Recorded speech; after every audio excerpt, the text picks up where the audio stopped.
Здравствуйте, дорогие подписчики и гости моего канала! Сегодня мы с вами будем готовить закрытый пирог с капустой из слоеного теста. Рецептов таких пирогов великое множество, но я вам покажу свой. Готовится этот пирог очень быстро. Время нужно только для приготовления начинки. Тесто мы будем использовать полуфабрикаты. Вот такие полуфабрикаты у нас продаются. Замороженное слоеное тесто, дрожжевое и бездрожжевое. Для этого пирога все равно, какое это тесто. У меня вот один пакет с бездрожжевым, второй дрожжевое тесто. Я заранее достала их из морозильной камеры. Тесто уже разморозилось, оно мягкое, поэтому приступим к приготовлению начинки. Для начинки нам понадобится капуста, лук репчатый и 3 вареных яйца. Я лук уже предварительно почистила. Яйца тоже отварила и почистила. Нам нужно нашинкованной капусты примерно килограмм. Желательно нашинковать капусту как можно мельче, тогда начинка быстрее приготовится. Вот таким образом. На начинку я предпочитаю резать ножом капусту, потому что овощерезкой крупновато получается. Капуста очень плотная, это зимние сорта. Так, не очень просто ее резать. О, вот он, любитель. На. Теперь мелконько порежем луковицу. Кто-то режет полукольцами в такую начинку. Я люблю, когда мелко порезанный лук. Мы его будем обжаривать. Арчи, ты мне всю капусту съешь. На. Лук порезала. Теперь нужно поставить разогреваться сковороду. Налить на нее немножко масла подсолнечного, отправить на сковороду капусту. На начальном этапе я подливаю немножко водички, где-то полстакана на такой объем, и подтушиваю капусту под крышкой. Когда капуста будет полуготова, крышку снимаю и жарю. То есть у меня в начинке не тушеная капуста, а именно жареная. Сковорода нагрелась. Наливаю немножечко масла подсолнечного. И выкладываю капусту.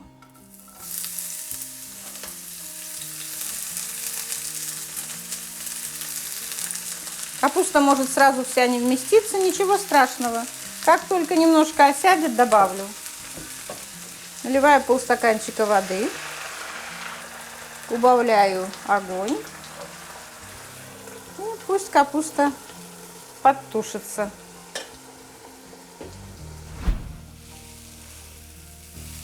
Ну вот, капуста практически готова. Хорошенько поджарилась. Можно выключать плиту и перекладывать капусту в миску. Капусту перекладываю в чашку, в которой будем готовить начинку. Потому что капуста – это только основной ингредиент начинки. Пусть капуста немножко остынет. Отставим в сторону. Я обжарила лук до золотистого цвета, отправляю его к капусте. Перемешаю. В капусте еще нет никаких специй, но мы пока не будем торопиться их добавлять, потому что нужно добавить еще вареные яйца. Вот когда уже все вместе сложим в чашку, тогда будем солить и перчить. Яйца желательно порезать помельче.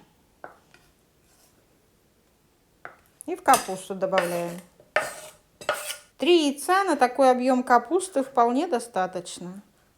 Кто любит больше яиц, можно больше, но практическим путем я вывела вот именно такую пропорцию. На килограмм свежей капусты 3 яйца. Теперь перемешать нужно. Капуста на самом деле у нас еще горячая. Важно добавлять яйца именно в горячую капусту. Когда перемешиваем, желток, он вот буквально растворяется в этой горячей капусте. Обволакивает каждый кусочек. Видны только кусочки белка. Желток весь вот как будто растворяется. Вообще эта начинка универсальная. С ней можно делать не только закрытые пироги. Я с ней делаю и блинчики фаршированные, И пирожки, которые жарятся в подсолнечном масле, с такой начинкой можно делать. И просто печеные в духовке пирожки. Вкусно будет 100%. Так, теперь будем добавлять специи. Для начала поперчу и посолю. Добавляем специи по вкусу, и нужно обязательно пробовать. Потому что капуста на вкус бывает разная. Бывает немножко сладковатая жареная капуста, бывает нет. То есть количество соли нужно постоянно пробовать. То есть сразу много не сыпать, по чуть-чуть. И в конце я добавлю немножко укропа. У меня укроп замороженный. Я сама его замораживаю в таких коробочках. Немножко свежего укропа для аромата. Но с укропом нужно быть осторожным, потому что он очень легко перебивает вкус и запах других ингредиентов. Поэтому так, немножко добавлю для аромата. Все, начинка готова. Будем собирать пирог. Я приготовила противень, застелила его бумагой для выпечки. Сейчас будем раскатывать на него тесто. Немножко присыплю мукой доску, чтобы оно не прилипло.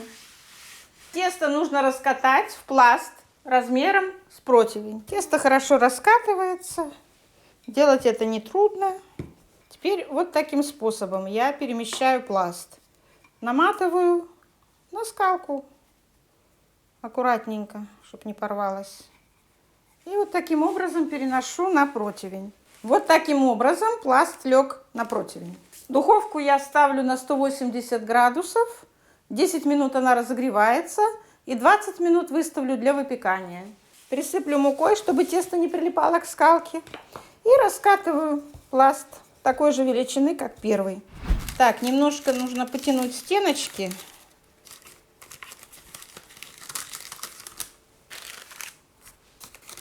В принципе, можно выкладывать начинку. Начинку выкладываю так вот примерно 1,5 сантиметра от краешка. И распределяем равномерным слоем. Теперь нужно накрыть пластом сверху пирог. Проделываем те же самые манипуляции. Накручиваю пласт на скалку и накрываю сверху пирог. Теперь нужно защипить край. Я это делаю следующим образом. Сначала просто прищепляю 2 края, а теперь будем делать косичку, как на варениках. Вот таким образом, подворачивая.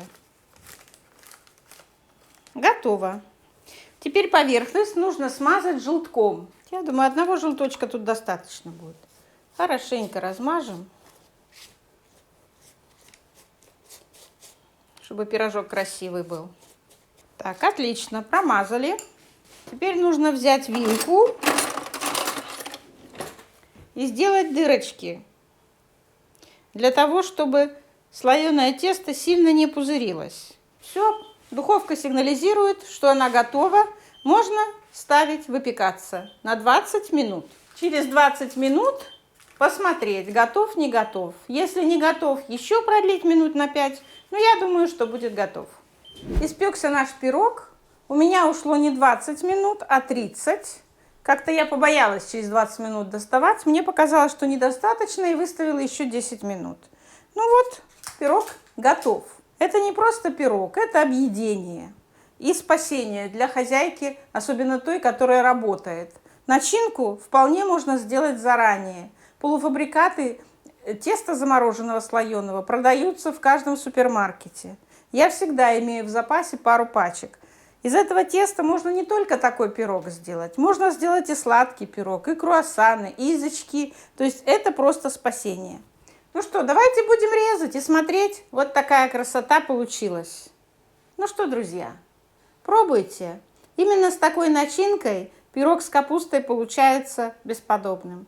Я желаю вам всем приятного аппетита. Подписывайтесь на мой канал, чтобы у вас всегда под рукой были быстрые и вкусные рецепты. Ставьте лайки, пишите комментарии. Мне очень интересно ваше мнение о моих рецептах. Желаю всем здоровья, счастья. До встречи на моем канале.